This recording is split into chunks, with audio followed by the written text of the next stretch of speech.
Mike Barber, Richmond Times-Dispatch. Malcolm, I'm curious if you think one thing is more important than the other in terms of, does it help you guys more to get inside scoring or to get more of that three-point shooting that kind of got you going in the last game? Is one or the other more important to your offense? I think it depends on the game, but most of the time it's more important to get these big guys going first because they ultimately, at the end of the day, they touch the ball less than the guards do. So if we can get them going, if we can get their motors up, they start rebounding well, they start hedging well on ball screens, and they overall can have a way bigger impact on the game. So really getting them going, and then threes will come as the game goes on. You got a follow-up? Go ahead. For Anthony and Mike, you heard what Malcolm said. Is it important as big guys to kind of get in a rhythm early? Is it harder if you get your touches later and all of a sudden they need buckets from you? Mike, could you go first with that, please? Yeah, I mean, I think it's just important to establish an inside presence early into a game. I think that really kind of helped us open up in the outside yesterday. So I think going forward, being able to really get contributions from both inside and outside is definitely a big key for us. Anthony, could you comment? I would have to second what Malcolm said. You know, we don't touch the ball as much as the guards do.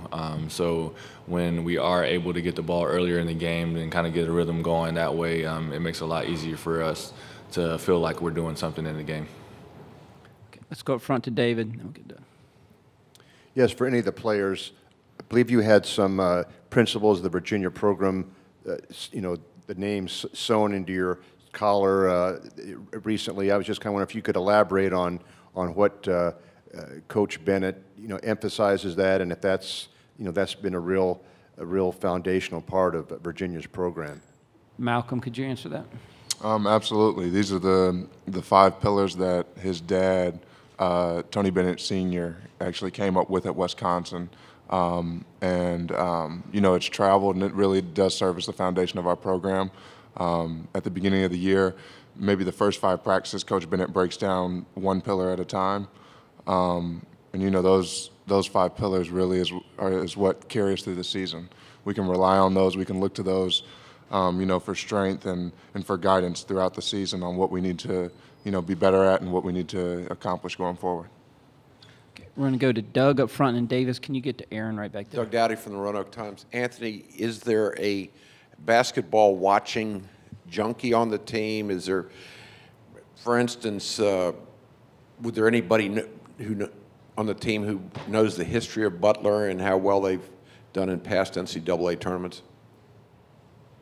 I'm not sure if there's someone who would know exactly what Butler has done in the past or, you know, all the stats that they have. But, you know, a lot of guys on the team do watch basketball a lot. You know, Malcolm, I know he watches basketball every day. That's just something that he does when he has free time.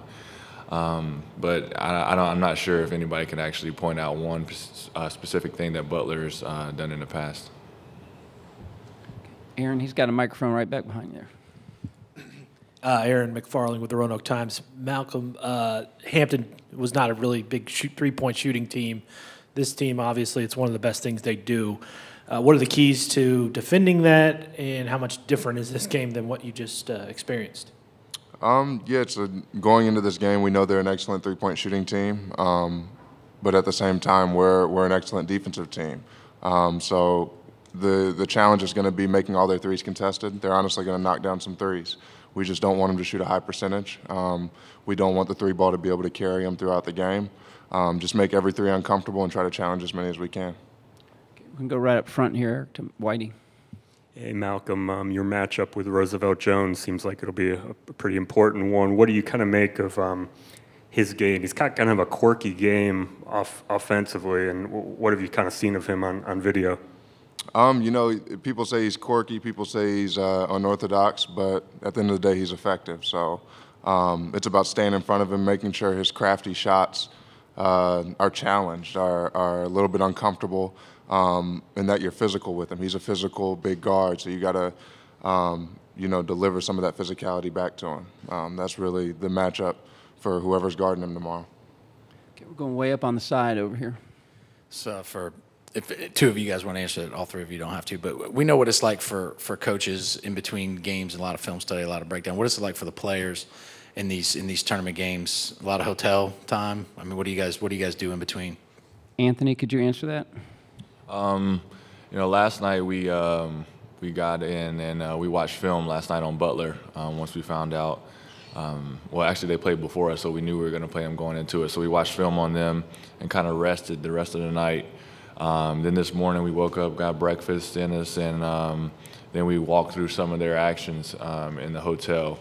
No basketball or anything like that, no basketball hoop or anything like that, just to try to get a feel of what they do and try to make it a lot easier for us to go over it today in practice.